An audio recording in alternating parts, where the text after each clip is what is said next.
Hello student, welcome back to my YouTube channel Shubham lecturer में आपका बहुत बहुत स्वागत है। मैं नरेंद्र सर 12th केमिस्ट्री के कुछ महत्वपूर्ण क्वेश्चन को आपके सामने लेकर आया हूं, जिसमें आपको वो सभी क्वेश्चन आपको देखने को मिलेंगे जो परीक्षा में बार बार पूछे जा सकते हैं। तो स्टूडेंट, हम चलते हैं, देखते हैं कि वो कौन से क्वेश्चन हैं जो आपके परीक्षा में बार बार रिपीटेड होते हैं, पूछे जा सकते हैं, पूछे जाते हैं।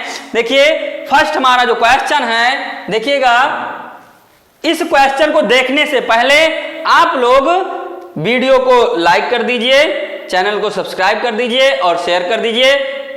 ओके, तो फर्स्ट क्वेश्चन जो हमारा है, देखते हैं क्या दिया गया है। ठोसों की द्रव में विलयता को परिभाषित कीजिए। क्या कह रहे हैं? ठोसों की द्रव में विलयता को परिभाषित कीजिए एवं विलयता को प्रभावित करने वाले कारकों का नाम दीजिए। क्या दिया गया? ठोसों की द्रव में विलयता।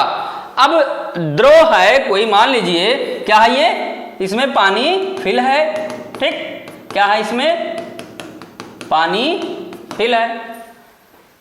अब ठोसों को द्रव में कोई ठोस इसमें डाला जाए, क्या डाला जाए? कोई ठोस डाल दिया जाता है, ठीक, ये इसमें हमने कोई ठोस को डाल दिया। देखते हैं, इसमें हमने कोई ठोस को डाल दिया, ये कोई ठोस है, हल्का हल्का जो रेड कलर से दिख रहा है, ये हमारा ठोस है, ठीक। अब क्या कह रहा है? ठोसों की द्रव में विलयता को परिभाषित कीजिए और विलयता को प्रभावित करने वाले कारकों का नाम दीजिए। कौन से कारक हैं जो इसको क्या करते हैं, जो इसको प्रभावित करते हैं? क्या होता है, जब ठोस होते हैं और जब द्रव में जाते हैं तो क्या होते हैं, एक ताप, जो इन्वायरमेंटल ताप होता है, ठीक, उसके कारण उसमें घुलना स्टार्ट होता है, या फिर दाब देते हैं तब स्टार्ट होता है। इससे पहले भी आपको बताया गया है कि ठोसों का द्रव में घुलना ताप और दाब पर निश्चित होता है। यदि ताप और दाब देंगे आप तो तेजी से घुलना प्रारंभ होता है, ठीक। अगर नहीं देते हैं, स्लोली इन्वायरमेंट के ताप के अनुसार वो घुलेगा, ठीक। अब देखते हैं क्या है आंसर इसका। निश्चित ताप पर ठोस विलेय पदार्थ की ग्राम में वह अधिकतम मात्रा जो 100 ग्राम विलायक में घुल सके उस विलेय पदार्थ की विलयता कहलाती है। मतलब 100 ग्राम की मात्रा जो है वो विलायक में घुल सके, वो हमारा क्या होता है? विलयता कहलाता है, ठीक। और ये ताप पर ज्यादा निर्भर करता है।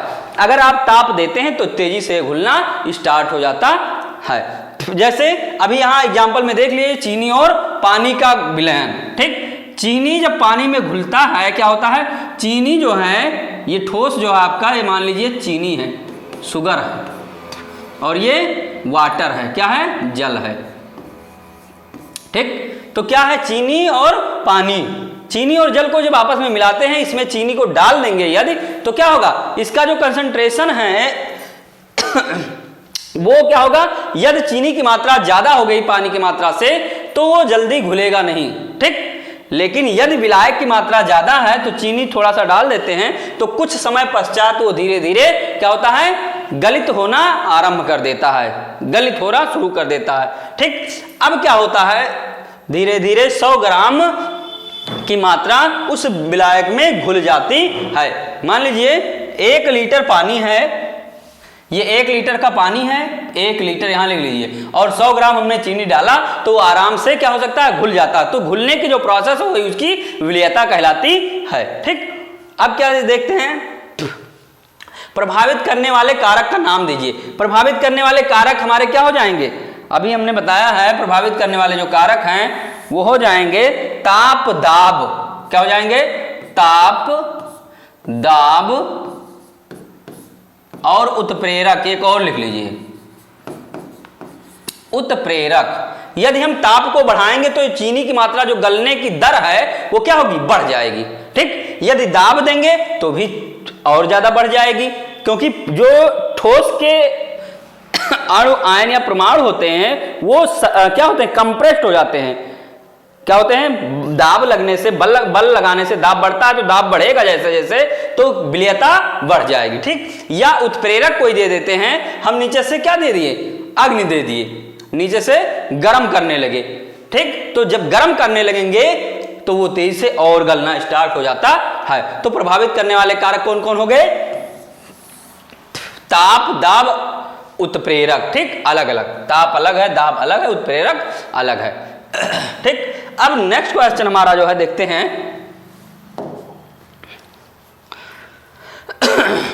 ठोसों की विलयता को प्रभावित करने वाले कारक निम्नलिखित हैं।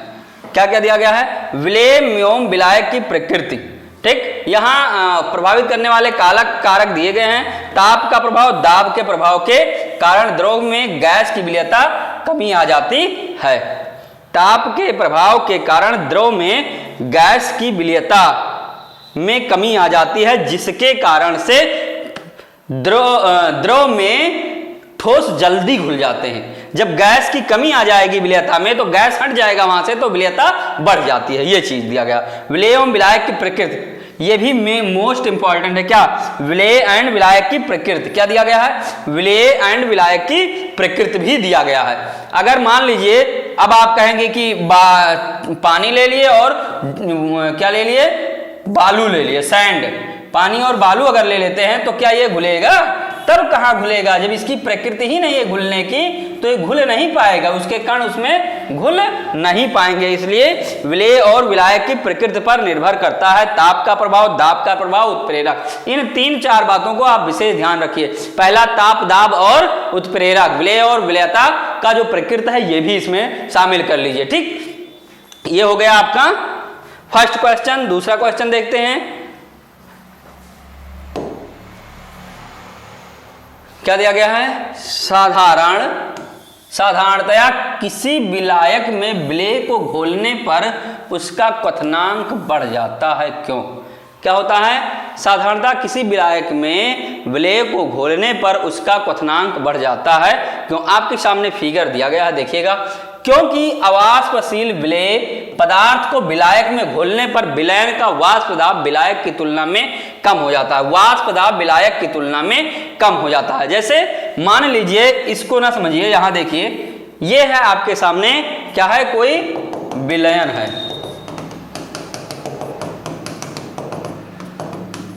क्या है ये? विलयन है। क्या है? आपके सामने विलयन है।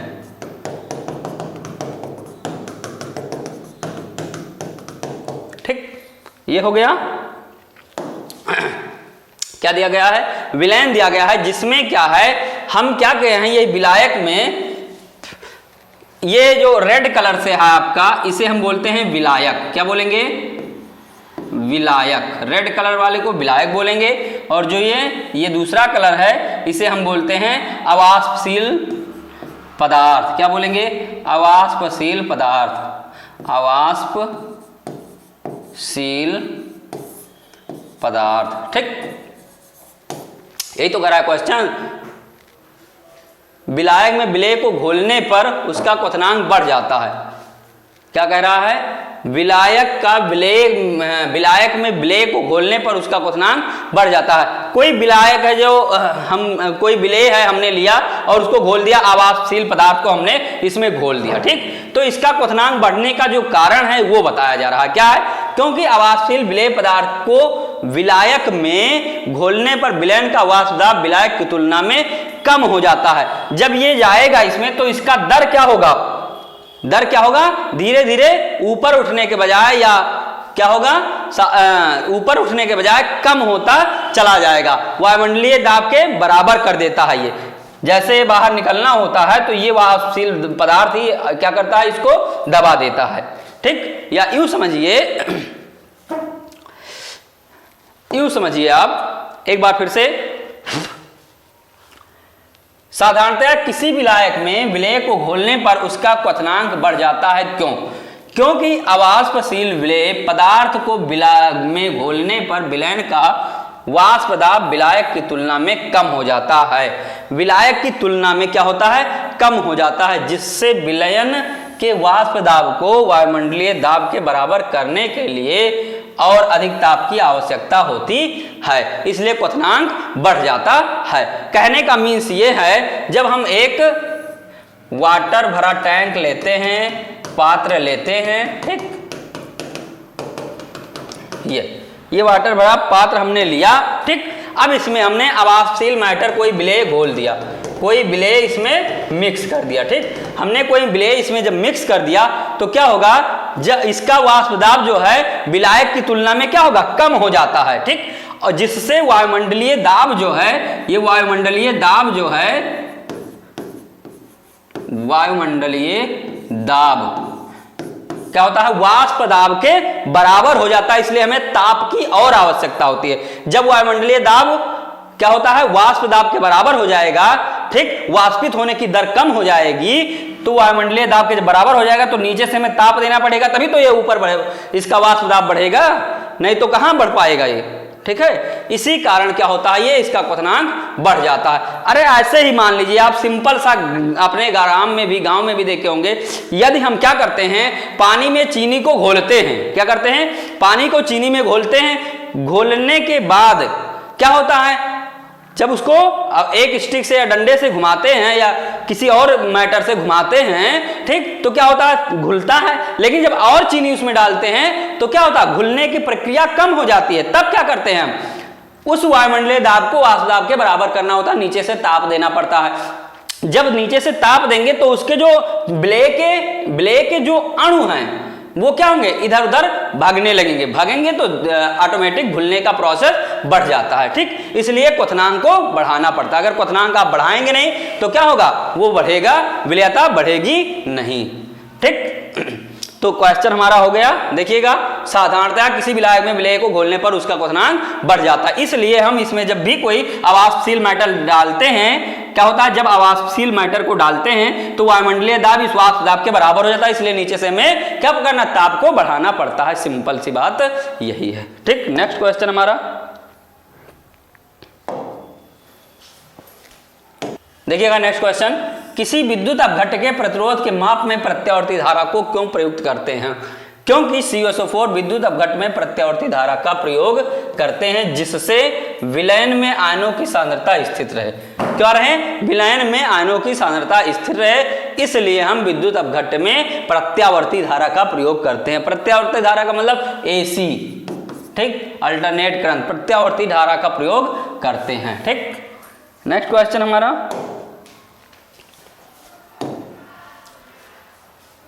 क्या किसी इलेक्ट्रोड के वास्तविक इलेक्ट्रोड का विभव का मापन किया जा सकता है। क्या किसी इलेक्ट्रोड के वास्तविक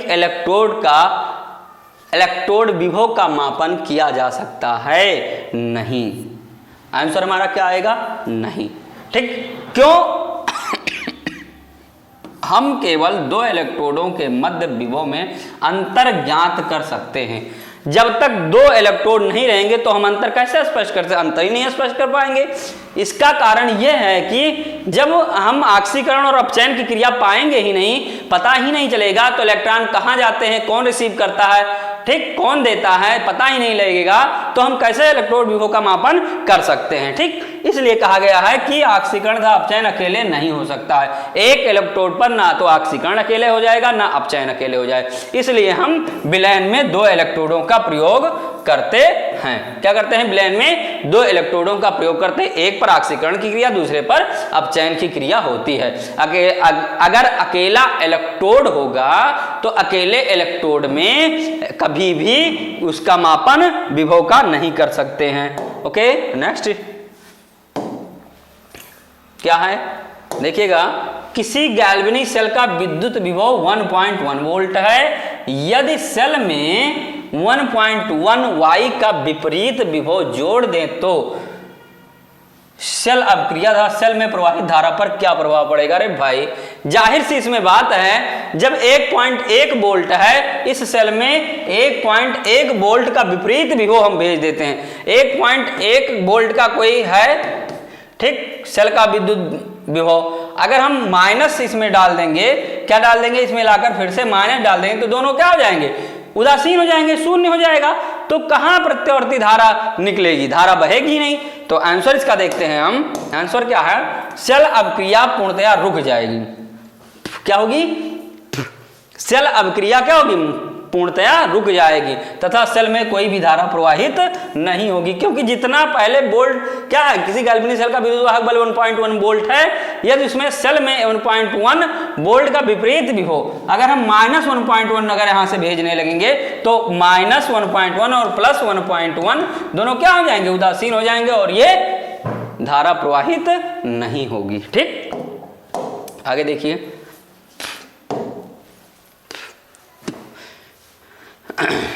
बहुत ही इंपॉर्टेंट क्वेश्चन है जो आपके परीक्षा के दृष्टि से तो इंपॉर्टेंट है ही, यह आपके इंडस्ट्रियल यूज में भी बहुत ही इंपॉर्टेंट क्वेश्चन है। यदि हम कहें कि इंडस्ट्री में बहुत ही जरूरी क्वेश्चन है ये, क्योंकि ये जो चैप्टर ही है, ठीक, वो चैप्टर इंडस्ट्रियल एरियाज को देखते हुए बहुत ही इंपॉर्टेंट बनाया गया। यदि हम चाहें, अभी मान लीजिए घर में यूज करते हैं, उसमें बैटरी पानी खत्म हो जाए, इन्वर्टर जो हम यूज करते हैं, ठीक, उसमें बैटरी पानी खत्म हो जाए तो क्या करंट फ्लो होगा? नहीं होगा बोलेंगे आप। क्यों नहीं होगा? क्योंकि उसमें जो पॉजिटिव और निगेटिव मतलब ऑक्सीकरण और अपचयन की क्रिया जो होती है वो होना बंद हो जाएगी, क्योंकि इसी लिक्विड के मदद से ही आयनों का आदान प्रदान होता है। ठीक, अब हम बात करते हैं किसी एक व्यापारिक सेल का नाम लिखिए जिसमें क्या है, सीसा संचायक सेल। क्या है? सीसा संचायक सेल। अभी हमने लिया है इन्वर्टर बैटरी को, ठीक, जो इन्वर्टर के साथ बैटरी जुड़ी हुई होती है वो भी एक सीसा संचायक सेल ही होता है। क्या होता है? सीसा संचायक सेल होता है। ठीक, एक नोड पर क्या करते हैं, पॉजिटिव और दूसरे पर निगेटिव। ठीक, पॉजिटिव पर कैथोड की क्रिया होती है और निगेटिव पर एनोड की क्रिया होती है। ये क्या है, इंडस्ट्रियल एरियाज में बहुत ही इसका महत्व है। क्यों? क्योंकि आज के जमाने में बिना कोई ऐसा व्हीकल नहीं है, कोई ऐसा मोटर नहीं है जिसमें ये सीसा संचायक सेल लगा ना हो। क्यों लगा होता है? क्योंकि जब हम इंजन को स्टार्ट करते हैं तो इंजन को स्टार्ट करने के लिए हमें क्या चाहिए, पावर चाहिए। पावर मतलब धारा चाहिए। तो धारा कहां से मिलती है? इस सीसा संचायक सेल से धारा हमें मिलती है। कहां से मिलती है धारा? सीसा संचायक सेल से धारा मिलती है। इसलिए व्यापारिक दृष्टि से यह बहुत अच्छा हमारे लिए बैटरी है। क्या है? सीसा संचायक सेल या बैटरी इसे कहते हैं। या अभी मान लीजिए आज के इस टेक्निकल जमाने में क्या है, इस टेक्निकल जमाने में आप कह रहे हैं हम इन्वर्टर सर नहीं लगाएंगे, हमने सोलर प्लेट लगा दिया। ये सोलर प्लेट जब ये लगा दिए आप, तब क्या होगा, सोलर प्लेट भी किसी बैटरी से जुड़ेगा। अगर आप स्टोर करना चाहते हैं एनर्जी को क्या करना चाहते हैं, स्टोर करना चाहते हैं कि हम थोड़ी देर बाद इसका उपयोग करेंगे, तो आपको इस बैटरी का प्रयोग करना होगा। अगर आप इस बैटरी का प्रयोग नहीं करेंगे, सीसा संचायक सेल का प्रयोग नहीं करेंगे, तो जो इलेक्ट्रॉन है वो स्टोर नहीं हो पाएंगे। ठीक है, क्या होगा, इलेक्ट्रॉन स्टोर ही नहीं हो पाएंगे, तो दोबारा आप उसका इस्तेमाल नहीं कर सकते हैं। हाँ, ये बात और है कि आप दिन में जब तक सूर्य की रोशनी आती है पैनल पर, तब तक डायरेक्ट आप कोई भी कंपोनेंट्स इक्विपमेंट चला सकते हैं। लेकिन यदि सूर्य की रोशनी यहां से हटी, ठीक, सनलाइट हटा, तो आप डायरेक्ट किसी भी इक्विपमेंट को चला नहीं सकते हैं, किसी भी उपकरण को चला नहीं सकते हैं। ओके स्टूडेंट, तो इसलिए यह एक व्यापारिक खेल है। क्या है? सीसा संचायक सेल एक व्यापारिक खेल है। आपको अब समझ में आ गया होगा कि सीसा संचायक सेल एक व्यापारिक खेल कैसे हुआ। ठीक, व्यापार में इसका प्रयोग किया जाता है, इसलिए व्यापारिक खेल होता है। व्यापार में कैसे प्रयोग किया जाता है ये तो हम बता दिए कि हर एक व्हीकल में ये लगा हुआ होता है, घर में इस्तेमाल किया जाता है। ठीक, अब आगे नेक्स्ट क्वेश्चन हम चलते हैं, नेक्स्ट क्वेश्चन की तरफ चलते हैं। ये तो बार बार क्वेश्चन हमेशा रिपीट होते रहते हैं, इसको आप माइंड में एकदम रख लीजिए। ठीक, क्या है, विद्युत रासायनिक श्रेणी किस आधार पर बनाई गई है? किस आधार पर बनाई गई है? ठीक, किस आधार पर बनाई गई है, समझाइए। क्या है, इलेक्ट्रोड विभवों के क्या है, इलेक्ट्रोड विभवों के क्रम को व्यवस्थित रूप से, ठीक है, इलेक्ट्रोड विभव के क्रम को व्यवस्थित रूप से, चाहे असेंडिंग ऑर्डर या डिसेंडिंग ऑर्डर के अनुसार जो रखा गया है उसमें जो श्रेणी प्राप्त होती है उसी को विद्युत रासायनिक श्रेणी कहते हैं। तो क्वेश्चन हमारा क्या आता है, विद्युत रासायनिक श्रेणी किस आधार पर बनाई गई है, तो बनाई गई किस आधार पर, बनाई गई है विभिन्न तत्वों को उनके बढ़ते हुए अपचयन इलेक्ट्रोड विभवों के क्रम में रखने पर, अपचयन इलेक्ट्रोड विभवों के क्रम में रखने पर जो श्रेणी प्राप्त होती है उसे विद्युत रासायनिक श्रेणी कहा जाता है। क्या कहा जाता है, विद्युत रासायनिक श्रेणी कहा जाता है। अतः यह अपचयन इलेक्ट्रोड विभवों के आधार पर बनाई गई है। इलेक्ट्रोड विभव जैसे कम ज्यादा के अनुसार इसको क्या किया गया है, असेंडिंग ऑर्डर या डिसेंडिंग ऑर्डर में इसको प्राप्त किया गया है, और जो श्रेणी एक क्रम से व्यवस्थित मिलती है उसी को विद्युत रासायनिक श्रेणी कहा जाता है। ओके स्टूडेंट, नेक्स्ट देखते हैं हम, चलिए आपके सामने एक क्वेश्चन लेते हैं हम, क्या है, उसके बाद एक क्वेश्चन भी है, देख लीजिए, क्वेश्चन न्यूमेरिकल है।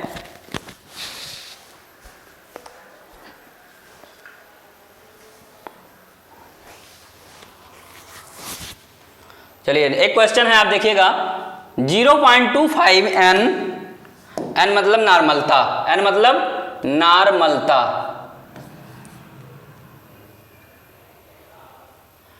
नॉर्मलता, n मतलब नॉर्मलता, ठीक।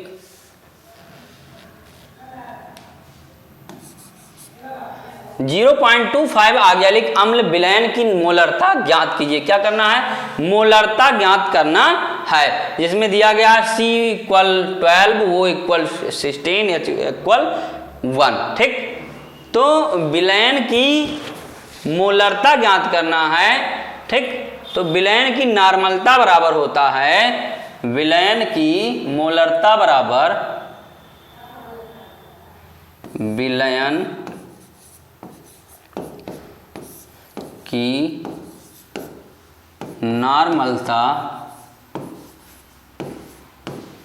इक्वल, विलयन की नॉर्मलता इक्वल मोलरता इंटू मोलरता इंटू क्षारकता, क्षारकता। अब हम क्या करेंगे, इस सूत्र से इसको निकाल लेंगे। यन क्या होता है, नॉर्मलता, यन को हम नॉर्मलता के नाम से जानते हैं, नॉर्मलता, ठीक, ये ध्यान रखिएगा, यन को क्या करते हैं हम नॉर्मलता के नाम से जानते हैं। तो विलयन की नॉर्मलता इक्वल मोलरता इंटू क्षारकता। जैसा कि आप जानते हैं आग्जालिक अम्ल की जो क्षारकता होती है, क्या होती है, आग्जालिक अम्ल की जो क्षारकता होती है, ठीक, यहां लिख दे रहे हैं, आग्जालिक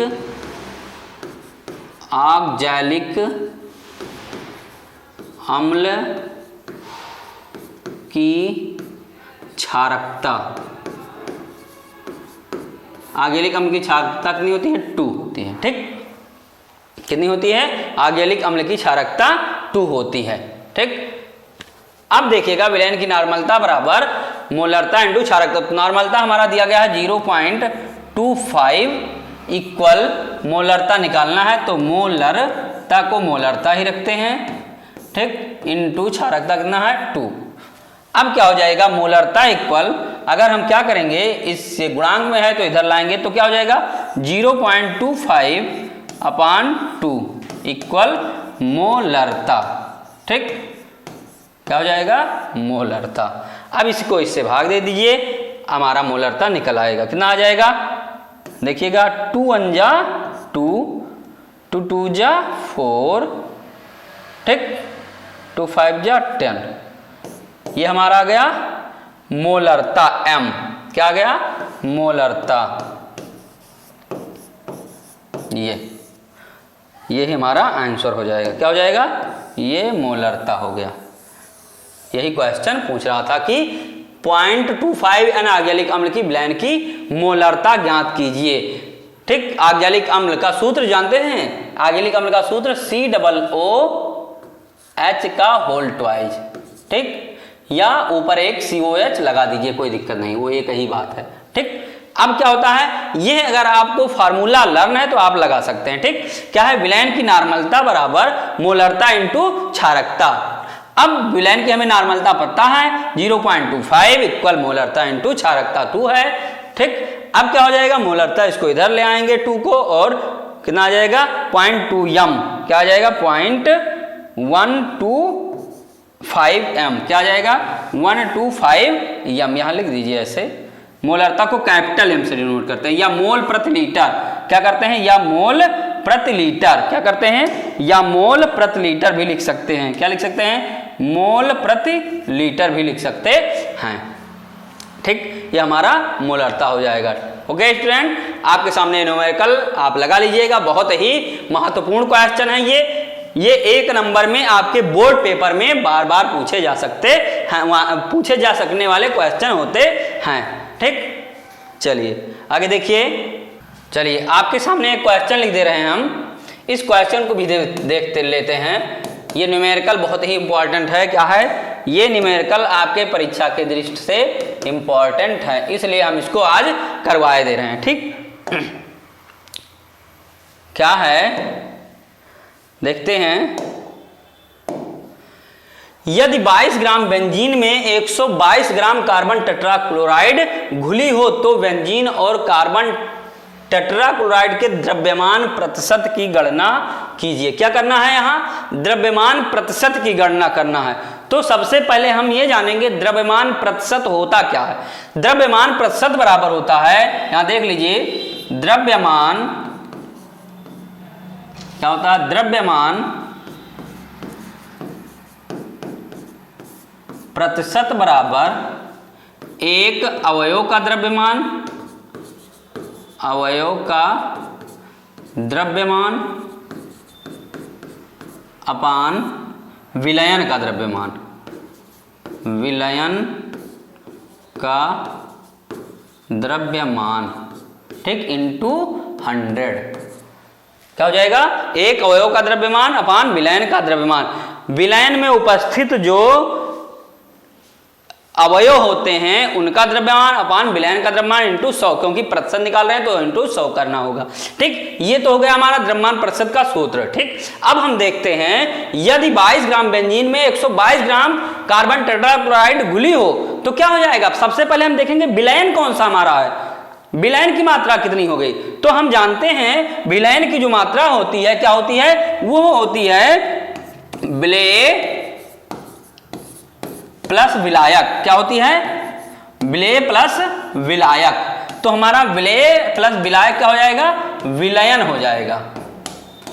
क्या हो जाएगा, विलेय प्लस विलायक को हम क्या कहेंगे, विलयन कहेंगे। तो विलेय हमारा कितना है 22 ग्राम, क्योंकि हम जानते हैं जो कम मात्रा में होता है उसे विलेय कहते हैं, जो ज्यादा मात्रा में उसे विलायक कहा जाता है। CCl4 कितना है प्लस 122। ठीक, बराबर विलयन हो जाएगा। क्या हो जाएगा, विलयन। इतनी बात समझ में आई। तो क्या हो जाएगा 144 ग्राम का हमारा विलयन हो गया। क्या हो गया 144 ग्राम का विलयन। ठीक, अतः हम लिख सकते हैं, देखिएगा, अतः हम लिख सकते हैं, इसको मिटा ले दे रहे हैं। ठीक, अतः हम लिख सकते हैं, क्या लिख सकते हैं, विलयन बराबर, विलयन बराबर 22 प्लस 122 इक्वल हो जाएगा 144 ग्राम। ठीक, इतनी बात समझ में आई। विलयन का द्रव्यमान निकल आया। अब हमें द्रव्यमान प्रतिशत निकालने में आसानी हो जाएगी। द्रव्यमान प्रतिशत अगर हम निकालेंगे तो बेंजीन का करते हैं पहले। बेंजीन का द्रव्यमान प्रतिशत बराबर बेंजीन का द्रव्यमान प्रतिशत बराबर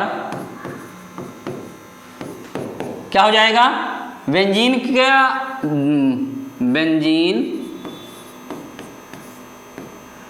का द्रव्यमान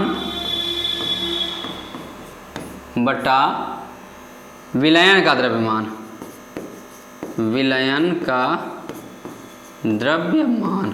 ठीक, तो ये बराबर हो जाएगा कितना 22/100, अरे क्या हो जाएगा इंटू 100। ठीक, इक्वल क्या हो जाएगा 22/104 इंटू 100।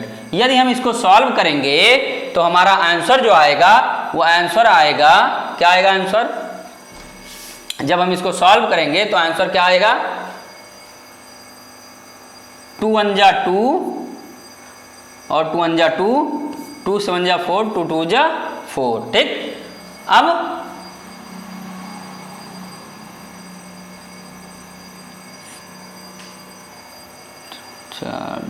अब इसको 4 से काट देते हैं। ठीक, तो क्या हो जाएगा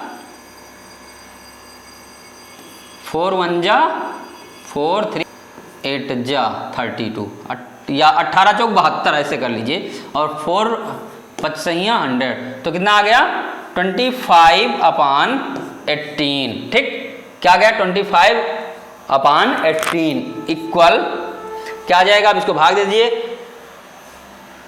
18 1 जा 18। ठीक, क्या जाएगा 18 1 जा 18 इंटू 11 ये रहेगा। ठीक, ये 11 भी बचा हुआ, या डायरेक्टली हम कर दे रहे हैं, क्या कर देंगे 11। ठीक, इक्वल क्या हो जाएगा 55 और 11 5 55, 11 दूना 22 5 27/18। ठीक, ये हो जाएगा, हो गया। आगे देखिए बराबर करके लिखते हैं 15.28, आप भाग देंगे तो क्या आएगा 15.28%, क्या आएगा 15.28%। अतः C6H5, अतः C6H5 यहाँ देख लीजिएगा, C6H5 का द्रव्यमान प्रतिशत बराबर कितना हो जाएगा 15.28%। ठीक, द्रव्यमान बराबर कितना हो जाएगा, द्रव्यमान प्रतिशत बराबर 15.28। अब एक निकल आया है, आप चाहें तो क्या करेंगे 100 में से क्या निकाल देंगे 15.28, 100 का मतलब विलयन का 100, तो विलयन का 100 कितना है 1.44। ठीक, तो अतः हम लिख सकते हैं CCl4 का द्रव्यमान प्रतिशत बराबर क्या हो जाएगा 1.44 माइनस 15.28। ठीक, जब इसको घटाएंगे हम तो कितना आएगा 84.72% हमारा आ जाएगा। CCl4 का प्रतिशत, द्रव्यमान प्रतिशत हमारा आ जाएगा, किसका CCl4 का, ये इतना आ जाएगा, CCl4 का द्रव्यमान प्रतिशत हमारा आ जाएगा। ठीक, ये आप नोट कर लीजिए, हो गया। अब देखिए आगे, हम चाहें तो घटा के भी निकाल सकते हैं या फिर इस सूत्र पर भी रख के निकाल सकते हैं। इस सूत्र पर रखेंगे तो हमें क्या करना होगा, कार्बन टेट्राक्लोराइड का द्रव्यमान अपान विलयन का द्रव्यमान करना होगा। चलिए उसको भी देख लेते हैं, 1 सेकंड लगेगा देखते हुए। ये देखिए, ठीक, इसको भी डाल रहे हैं। ठीक, ये कैसे आएगा देखिएगा, देख लीजिए कैसे आएगा। हम सूत्र पर रखते हैं तो CCl4 का सूत्र लिखते हैं डायरेक्टली, द्रव्यमान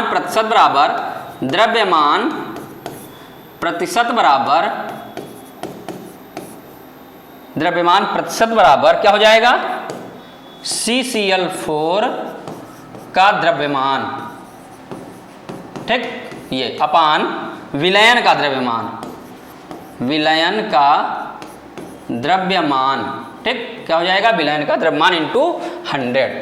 ठीक, तो क्या हो जाएगा CCl4 का द्रव्यमान कितना था बराबर 1.22/1.44 इंटू 100। ठीक, तो हमारा ये कितना आ जाएगा बराबर, जब इसको हम भाग और गुणा करेंगे तो हमारा आ जाएगा 122, या यहीं काट देते हैं हम, क्या हो जाएगा